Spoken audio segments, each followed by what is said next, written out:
So this is a comment, this is a saying, a phrase, whatever, that's been around for quite some time. And I believe that there's a mirror image to this comment that's the actual reality of the situation. So first the comment.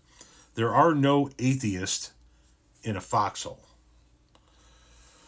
And the idea behind the comment, the idea behind the phrase is that you may claim that you don't believe in God, but when you're in a foxhole and in a war, and the enemy's closing in on you, and there's a chance that you're going to die, chances are you're going to make yourself right with God, even though you say you're an atheist. Right there are no atheists. Everybody finds God when they're in that situation, and I don't know that that's accurate.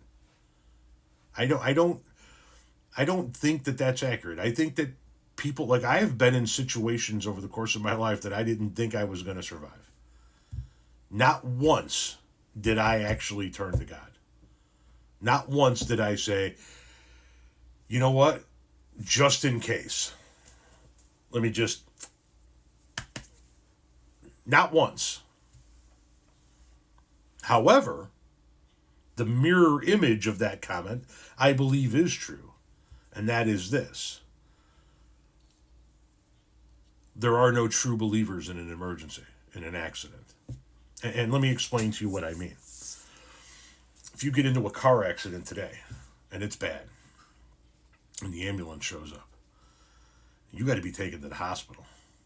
Are you going, no, no, no, no, no. Take me to church. God is all powerful, and I believe in God, and I'm one of God's creations, so God will fix me. Do you ask to be taken to the church in an accident, or do you ask to be taken to a hospital where science, not God, is going to potentially save you? Where research and development and theoretical testing over generations is going to help you over faith. Now, I know there will be people that will come into the comment section and say, well, Tom, I believe that God put those doctors in position to save me. Yeah, you can believe that if you want. But those doctors learned how to potentially save you by studying science, not by studying any particular biblical text. So if you believe that God is the answer, if you believe that God's the all-powerful, if you believe that God even turns atheists into believers in foxholes, then why don't you have an ambulance take you to the church where you can be saved by somebody that is or something, I should say, that is much more powerful, much more all-knowing than any doctor could ever be?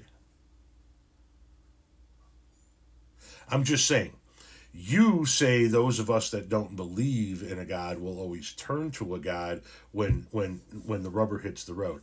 And I'm saying that when the rubber hits the road, you, or people like you, don't go seeking your God or your faith when you need help the most. You go seeking medical science. You go seeking the men and women that went to school for the better part of a decade, who are wearing the white coats, who studied science textbooks, medical textbooks, not Bibles.